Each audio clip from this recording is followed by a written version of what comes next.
As I sit down to read through the threads of this subreddit, I'm reminded that relationship struggles are a universal experience that can unite us all in our shared humanity. What follows are stories from real people, seeking guidance and support as they navigate the complexities of love, heartache, and connection. My husband, in 36, suddenly left me, 41 over Christmas, and now I found out I'm pregnant with his baby. Any ideas on what my next move should be? My husband very suddenly ended things with me, with zero warning, and completely blindsided me. He seems to be having some kind of a midlife crisis, and just wants to be alone. I thought we were super happy, and even the morning of the day he told me he was leaving, we were cuddling and playful. The day before he moved out, we had amazing intimate sex, and I am really baffled. He told me on deck 23, and moved out on the 28th, and completely devastated me to the point where I ended up in the ER, having a panic attack. So, for a little context, we've had 4 years of infertility, which was gut-wrenching for us. We had multiple miscarriages and were incorrectly told the issue was with me, and that he was fine, only to find out nearly a year and a half later, we were given another couples test result. It turned out that his chronic cannabis habit had basically destroyed his sperm, which was why I was constantly miscarrying. He stopped smoking when we found that out, and his levels improved, but because I'd had so many miscarriages, it messed up my body hormonally, and I basically stopped having periods for a year. So now fast forward a month after he left, aka now, and somehow, by the grace of God, I've just found out I'm pregnant. It's early days still, so I know that can change, but I've yet to tell him, and I'm really unsure of what to do. Obviously I'll tell him, but I don't know when I should. I also don't know if I even want to be with him, due to him abandoning me, like he did, so any advice would be so welcome. What would you do? Now let's check out some of the comments on this post. I wouldn't do anything till you are sure the pregnancy is viable. Personally, I wouldn't take him back. You'll never be sure you can count on him, and it's not great to be in a relationship when they are just there for the baby. If you want the baby and get the point where you are likely to make it to term, you can let him know, or not, if you prefer that. At that point, you can decide if he will play a role, and the parameters of that. Wish you luck. Exactly this, knowing that she had previous miscarriages. Wait it out. Get your ducks in a row with support from friends and family, then wait until the risk of miscarriage is lower, based on your medical history, and serve him with divorce papers and child support that requires him to pay for half the pregnancy and future child-raising costs. I agree with everything up until you can let him know, or not part. Don't keep a baby a secret. He doesn't have to be involved, but imagine 18 years from now, the kid goes looking for biodad. Tell him, but you decide what level of involvement he gets given the recent abandonment. The problem with letting him know of the baby is if she wants to move to be closer to a better job, or her family, her support system, etc. He now has power to tell her no, and to keep her where she is. She will have to deal with him for the rest of her life. Depending on how awful he is, she should be able to determine whether telling him is worth it or not. She will have to share her child with him, and miss out on holidays with her child and other special events. Depending on how much money she makes, she could even be forced to pay him child support.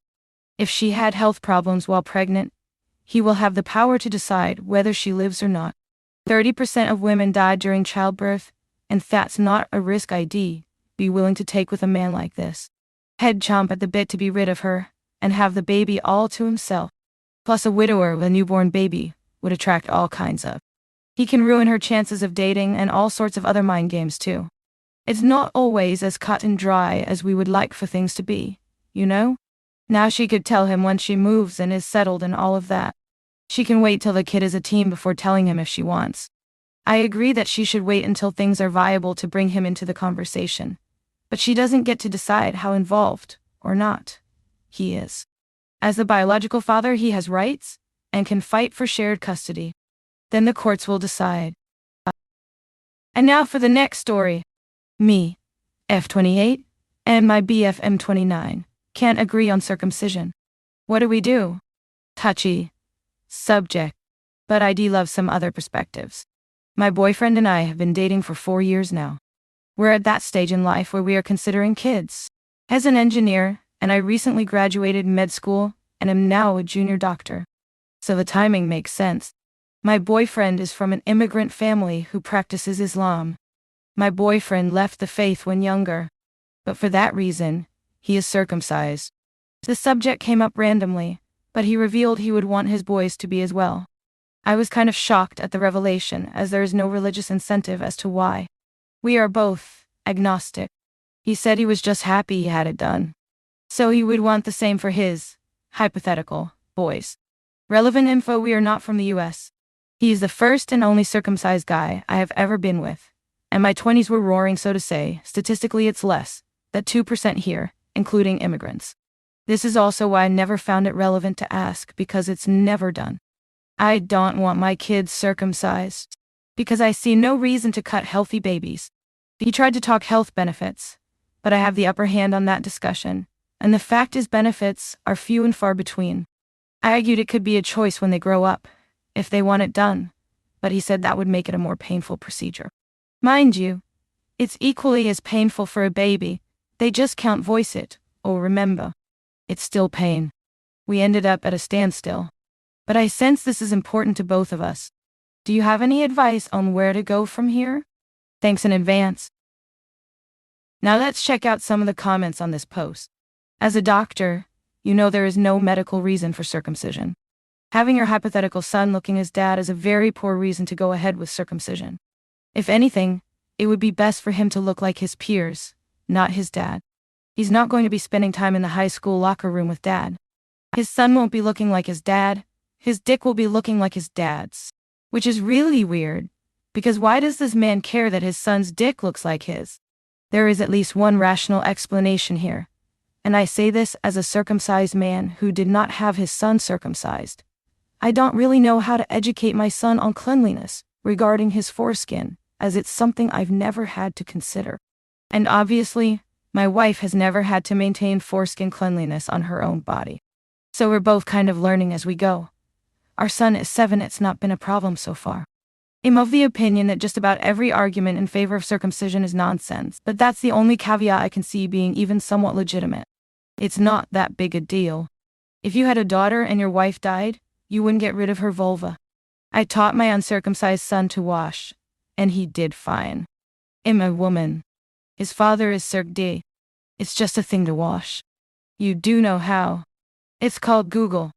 You literally just pull back the foreskin in the shower and rinse it with some soap and water like any other part of your body. You couldn't figure that out without actually having one? It's not exactly rocket surgery.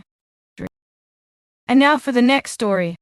I, 31 female, yelled at my husband, 31 male, and he told our son I'm psychotic.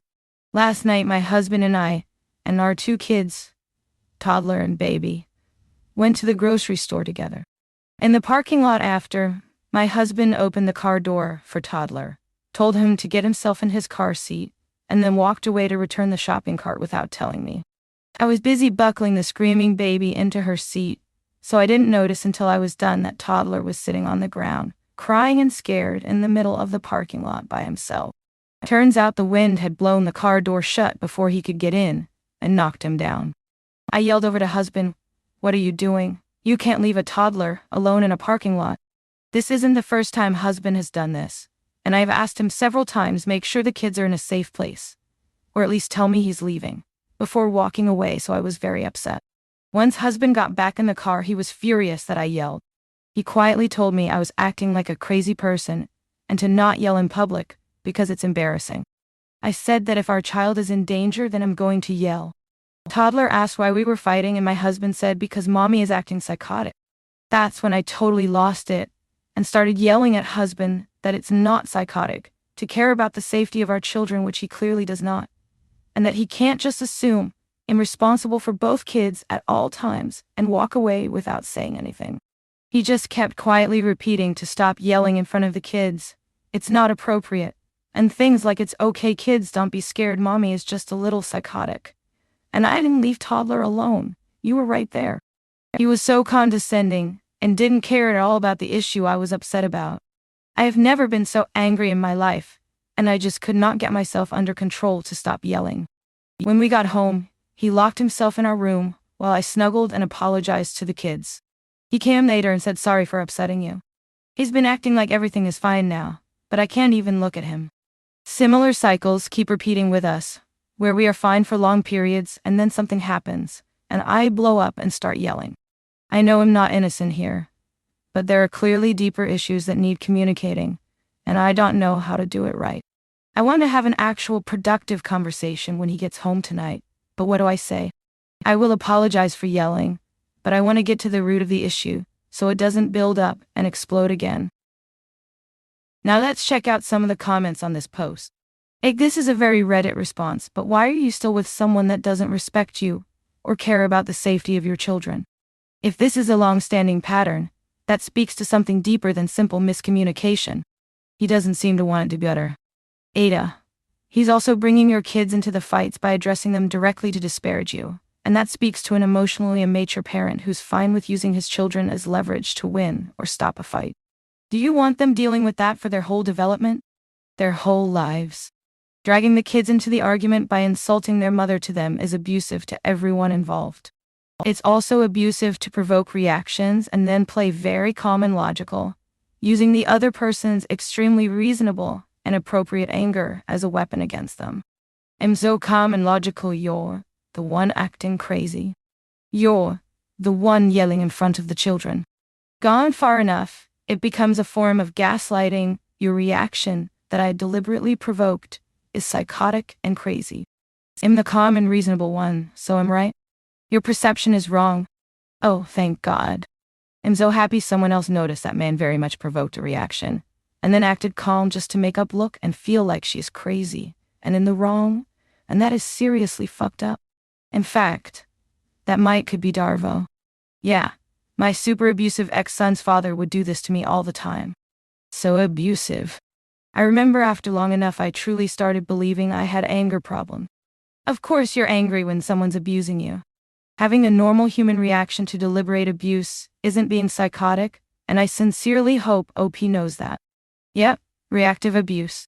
Self-defense and reasonable anger is not reactive abuse. This is a case of reactive abuse. Reactive abuse is someone who acts to provoke behavior in another person so as to hide their abuse. They look to make someone respond in anger or frustration, while remaining calm to make it appear the other is overreacting. You can Google the term to get more information and examples. My ex-husband did this. He did incredibly toxic, harmful, and painful things, blindsided me with divorce, and then spent the divorce process telling me that I was crazy, unbalanced, insulted me, made fun of the fact that I couldn't get my emotions under control. Despite the fact that 20 years of his lying came to the surface, and I got to live through finding out my entire adult life was a lie.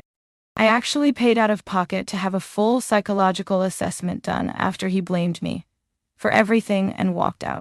I honestly thought I had gone crazy because nothing in my life made sense. I did confirm that I am sane, and just so happened to be married to a sociopath. Do not recommend. I am not a fan of ultimatums and whatnot. But this is a case where he either needs to acknowledge he is equally at fault, needs therapy to learn how to appropriately handle these situations. It is never acceptable to call anyone psycho. And even if they have a diagnosed mental health condition, no one is psycho. And then you both need therapy together to work this out, after individual therapy for both. Or he needs to leave. Like and subscribe for more awesome daily Reddit content. And don't forget to hit the bell to get notified when I upload new videos.